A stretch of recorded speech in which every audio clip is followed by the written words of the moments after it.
오늘은 마가복음 4장 30절에서 34절까지 말씀 묵상합니다. 4장 30절에서 34절까지 말씀 있습니다. 또 이르시되 우리가 하나님의 나라를 어떻게 비교하며 또 무슨 비유로 나타낼까? 겨자씨 한 알과 같으니 땅에 심길 때는 땅 위의 모든 씨보다 작은 것이로되 심긴 후에는 자라서 모든 풀보다 커지며 큰 가지를 내나니 공중의 새들이 그 그늘에 깃들 만큼 되느니라. 예수께서 이러한 많은 비유로 그들이 알아들을 수 있는 대로 말씀을 가르치시되 비유가 아니면 말씀하지 아니하시고 다만 혼자 계실 때에 그 제자들에게 모든 것을 해석하시더라. 아멘. 하나님 나라의 확장성. 예수께서 천국의 비밀을 비유로 가르쳐 주셨습니다. 하나님의 말씀과 복음이 어떤 마음의 상태에 떨어지는가에 따라 열매를 맺을 수도 있고 그렇지 않을 수도 있다고 하셨습니다. 씨앗이 뿌려지지만 성장하고 또 그 과정과 열매를 맺게 하는 일은 인간의 수고와 노력이 아닌 하나님이심을 강조하셨습니다. 복음의 말씀을 듣고 구원과 영적인 성장을 이루는 일은 하나님의 절대적인 은혜와 주권에 속한 일입니다. 따라서 겸손히 하나님의 말씀과 복음을 듣고 회개하며 믿음과 순종으로 의와 거룩함의 열매를 맺도록 경건의 훈련에 힘쓰고 성령의 도심을 구하며 기도하는 것이 필요합니다. 30절에 우리가 하나님의 나라를 어떻게 비교하며 또 무슨 비유로 나타낼까? 계속되는 하나님의 나라에 대한 비밀을 비유로 말씀하고 계시네요. 하나님의 나라의 속성에 대해서 비유로 가르치시기 위해서 사람들이 쉽게 이해할 수 있도록 비유를 생각하시고 가르치시는 예수님이십니다. 하나님의 나라, 천국의 비밀, 당시 이스라엘 백성들과 모든 시대 사람들에게 하나님의 나라, 천국에 무관심하고 오직 세상에 속한 나라, 현실에만 급급해하며 살아가는 사람들에게 예수께서 이 땅에 오신 목적이 하나님의 나라를 회복하기 위해서임을 가르쳐 주십니다. 비유의 말씀의 목적과 의도를 분명히 알고 묵상해야 합니다. 하나님의 나라에 대한 분명한 이해가 있어야 합니다. 31절에 하나님 겨자씨 하나가 같다. 땅에서 심길 때 땅의 모든 씨보다 작은 것이로되 하나님의 나라에 초점을 두고 말씀 묵상해야 돼요. 그렇게 가르치셨으니까요. 겨자씨는 당시 유대인들이 주변에서 쉽게 찾아볼 수 있는 종류의 씨앗 혹은 나물이라고 하기도 하고요. 나무입니다. 사람이 땅에 심는 가장 작은 씨앗이다. 겨자씨는 제가 직접 보기도 했죠. 그때 눈에 잘 보이지도 않아요. 겨자씨는. 종이에 볼펜으로 점 하나 찍어 놓은 것 같은 크기 정도가 겨자씨 씨앗인데요. 천국을 겨자씨에 비유한 것은 천국의 실체는 마치 겨자씨와 같아서 매우 미미하고 작은 것에서 시작되지만 크게 성장하게 될 것이다 라는 말씀이에요. 천국은 사람들의 관점에서 볼 때 세상에 그 어떤 것보다도 작아 보일 수 있습니다. 이는 하나님의 나라의 미미한 시작 혹은 성장성에 대해서 말씀하신 것인데요. 그러나 이 같은 미미함은 능력 있고 왕성한 흥황한 모습으로서 천국의 미래를 잘 보여주고 있는 것입니다.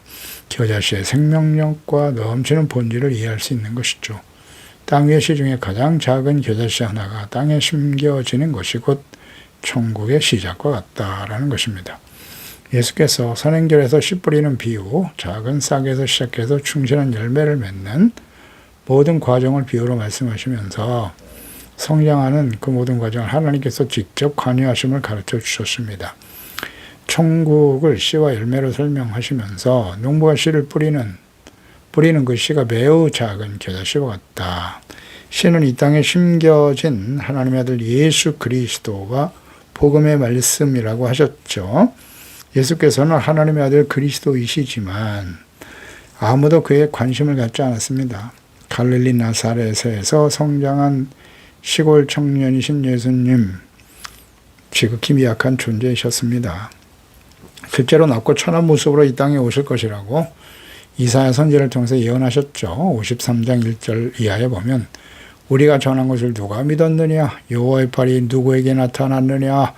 그는 주 앞에 자라나기를 연한 순 같고 마른 땅에서 나온 뿌리 같아서 고운 모양도 없고 풍채도 없은즉 우리가 보기에 흠모할 만한 아름다운 것이 없도다. 그는 멸시를 받아 사람들에게 버림받았으며 강고를 많이 겪었으며 질고를 하는 자라 마치 사람들이 그에게서 얼굴을 가리는 것 같이 멸시를 당하였고 우리도 그를 귀히 여기지 아니하였도다.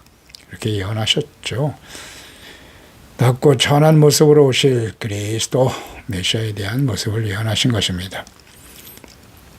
예수님의 제자인 빌립이 나다나엘에게 전도했을 때 나다나엘의 말이죠. 요한복음 1장 45절에 빌립이 나다나엘을 찾아 이르되 모세가 율법에 기록하였고 여러 선지자가 기록한 그 일을 우리가 만났다. 그리스도죠. 메시아에 대한 예언의 말씀을 우리가 잘 알듯이 그 그리스도를 내가 만났어. 요셉의 아들 나사렛 예수니라. 이렇게 증거합니다. 그때 나다나엘이 이르되 나사렛에서 무슨 선한 것이 날 수 있나랴. 빌립이 이르되 와서 보라 하니라. 그렇습니다. 그러니까 나사렛에서 나온 이가 무슨 그리스도가 될 수 있겠느냐는 거죠. 베들레헴에서 그리스도가 올 것을 약속하시기도 하셨고 나사렛은 이방 동네와 같은 낮고 천한 지역입니다. 그곳에서 무슨 선하고 좋은 것이 나오겠느냐. 그러니까 세례 요한이 요단강에서 세례받으시는 예수님을 증거하시기 전까지는 예수님에 대해서 그 누구도 관심을 갖지 않았습니다. 이방 땅 갈릴리에서 사역하시는 예수님은 결코 그리스도이실 수 없다고 생각하고 율법을 범하는 죄인으로 정죄해 죽이려 했던 예루살렘 공회원들, 대제사장 서기관 바리새인들, 이렇게 율법을 어긴 악한 죄인으로 십자가에 못 박혀 죽으신 예수께서 하나님의 아들 그리스도이시며 구주가 되심을 아는 사람들은 극히 미미한 상태였습니다. 많은 기사와 이적을 행하심으로 수많은 사람들이 예수님을 그리스도가 아닐까 생각하며 따랐으나 정작 예수님이 십자가에 못 박히실 때 사람들은 사실 이 빌라도도 예수님을 신문한 이후에 죄가 없음을 고백했어요. 도와주기를 간절히 원했죠. 그런데 사람들은 빌라도에게 소리쳤습니다. 마태복음 27장 23절이야죠. 빌라도가 이르되 어찌미냐 무슨 악한 일을 하였느냐. 그들이 더욱 소리질러 이르되 십자가에 못 박혀 하겠나이다 하는지라. 빌라도가 아무 성과도 없이 도리어 빌란이 나려는 것을 보고 물을 가져다가 무리 앞에서 손을 씻으며 이르되 이 사람의 피에 대하여 나는 무죄하다. 너희가 당하라. 백성이 대답하여 이르되 그 피를 우리 자손에게 돌릴지어다 하고는 이 말이 얼마나 두려운 일인지를 모르고 말이죠.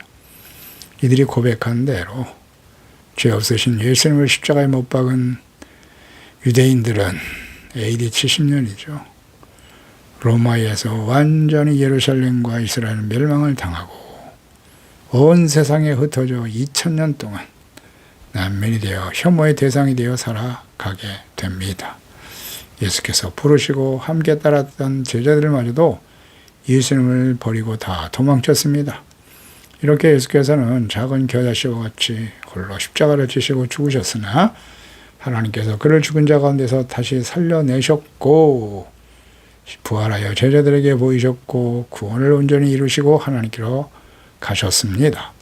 이렇게 사람들의 기억과 역사 속에서 사라질 것 같았으나 약속하신 성령께서 제자들에게 임하시고 그들을 통해서 예수께서 그리스도이시며 살아계신 하나님의 아들 만왕의 왕이시며 구주이심을 예루살렘으로부터 시작해서 유대와 사마리아 땅끝까지 전파되게 하셨습니다.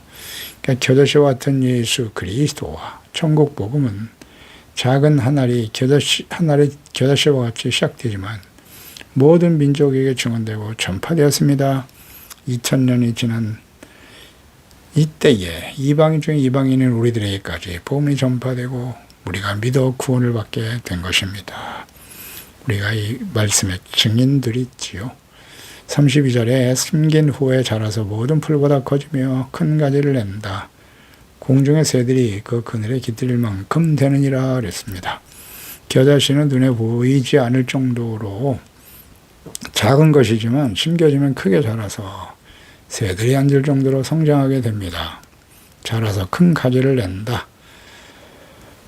모든 풀보다 커진다. 겨자씨는 나무를 나타내는 동시에 나물 종류로 분류가 되기도 하지만 그 본질을 훨씬 뛰어넘어서 나무로 크게 성장하게 되어지는 것을 보여줍니다.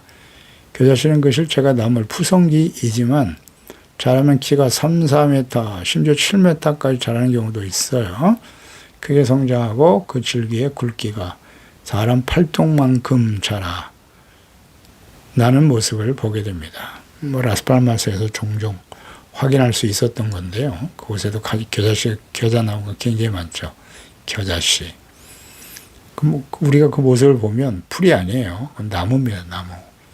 이처럼 하나님의 나라의 복음은 참으로 인간의 이성으로는 이해할 수 없을 만큼 놀라운 변화와 성장을 보이게 됩니다. 겨자씨 뿐이겠습니까? 네. 과일나무 하나, 조그만 사과씨 하나가 심겨지는데 그게 큰 나무가 되고 거기서 얼마나 많은 열매가 맺혀지는가를 생각해 보세요.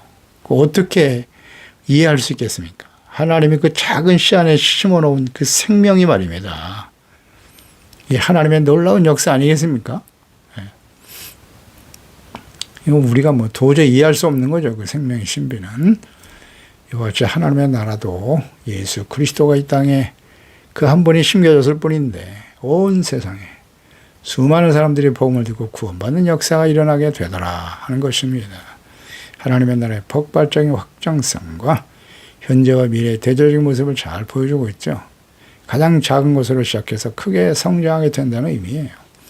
예수 그리스도와 복음으로 시작된 천국은 사람들이 알 수 없는 비밀과 같이 보이든 눈에 보이지 않죠. 하지만 사람들의 심령 속에 심겨진 작은 겨자씨와 같은 복음이 놀라운 성장을 보여주게 될 것이라는 말씀이고 오늘 우리가 이 말씀의 증인이 아니겠습니까?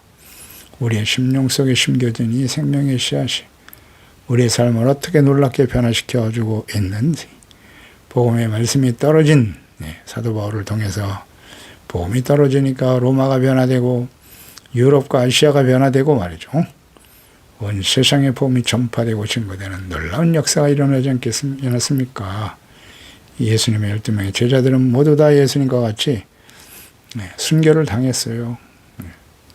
하늘에 썩어지는 미랄이 되어 씨앗이 되어 심겨졌을 때 그들이 가는 곳마다 놀라운 생명과 구원의 열매들이 나타나게 되었던 것입니다. 따라서 하나님의 나라가 이 땅에 이루어지기를 소망하는 사람은 작은 것 하나에 대한 중요성을 알아야 돼요. 비록 지금은 눈에 보이지 않을 정도로 영향력이 없어 보여도 낙심하거나 포기하지 말고 장차 크게 성장하게 될 하나님의 나라에 대한 믿음과 확신을 가져야 함을 가르치는 말씀입니다. 공중의 새들이 그 그늘에 깃들 만큼 그랬어요. 자라난 겨자나무에 겨자씨의 크기가 새들의 보금자리가 되어줄 정도로 엄청나게 성장합니다. 이 천국 복음은 모든 시대에 모든 민족에 전파되고 갈급한 영혼들을 하나님의 형상대로 지음받은 모든 사람들의 영혼들이 구원을 받아 참된 평안과 생명을 얻게 될 것입니다. 네, 그렇습니다. 이 말씀을 묵상하면서 저도 다시 한번 이 하나님의 나라의 속성을 묵상하면서 제가 끊임없이 하나님의 말씀을 매일 묵상하고 또 SNS를 통해서 말씀을 올리지만 듣는 사람들은 많지가 않아요. 예. 그저 몇십 명에 지나지 않는 지극히 작은 씨앗에 불과하지만 다시 한번 이 말씀을 통해서 제가 위로와 소망을 얻게 됩니다. 지극히 작은 그 씨앗이지만 그 말씀을 들은 자들이 그들의 심령 속에 심겨진 이 생명의 씨앗이 자라서 가족과 함께 주변에 있는 모든 사람들을 변화시키는 놀라운 역사로 나타나게 될 것이다. 이제 곧 예수 그리스도의 재림과 마지막 심판이 임박한 시대를 우리가 살고 있는데요. 이 복음의 말씀을 들은 자들이 변화되어 영광스러운 모습으로 주님을 맞이할 그날을 소망하게 됩니다. 하나님이 하시는 일이니까요. 부지런히 씨앗을 뿌려야죠. 저는 때를 얻든지 못 얻든지 말씀을 전파하고 증거해야 합니다.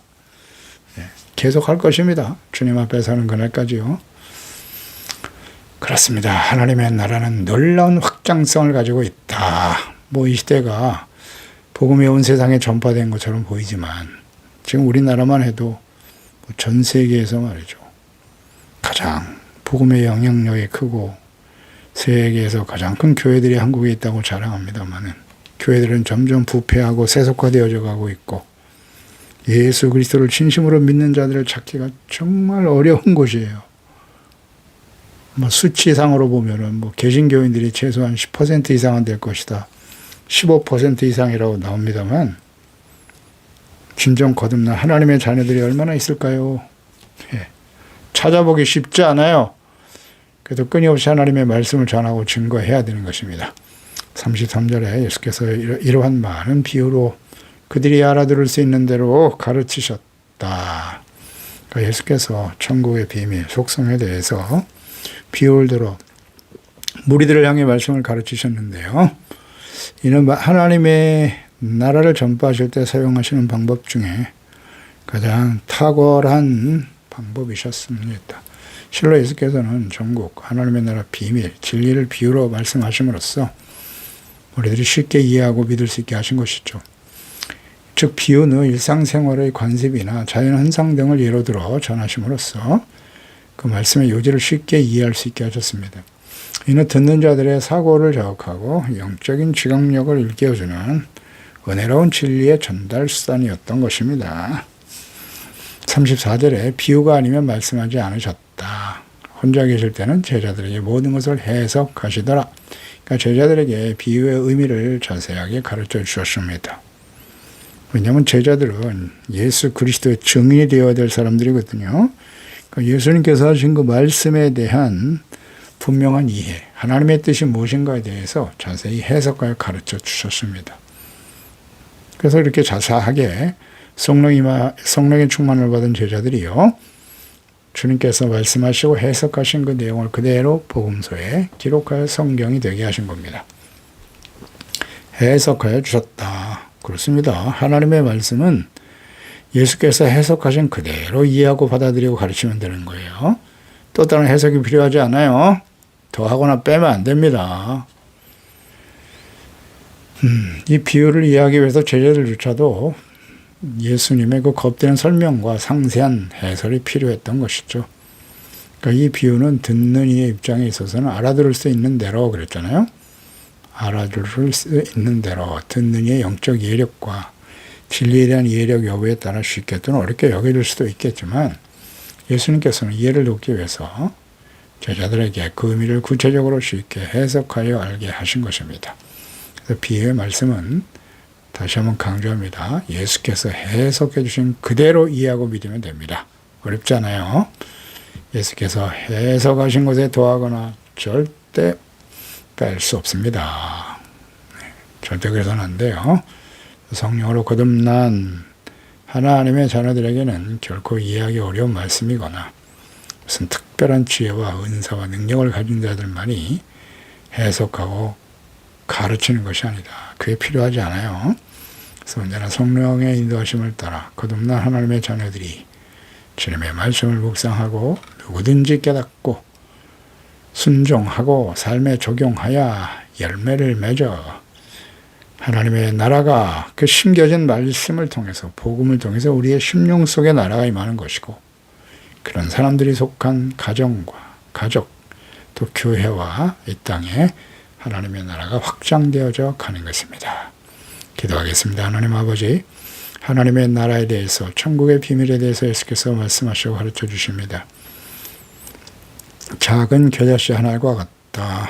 뭐 눈에 잘 보이지도 않을 정도의 작은 씨가 크게 자라서 나무가 되고 새들이 깃들일 정도가 되는 것이 하나님의 나라의 속성이다. 그렇습니다. 예수 그리스도 한 분이 십자가에 못 박혀 죽으셨고 예수님을 따랐던 12명의 제자들이 모두 다 순교함으로써 그 생명의 복음을 전하기 위한 씨앗이 되었을 때 그 복음이 전파되는 곳마다 놀라운 구원과 생명의 역사가 크게 번성하여 일어났던 것을 우리 역사를 통해서 확인할 수 있습니다.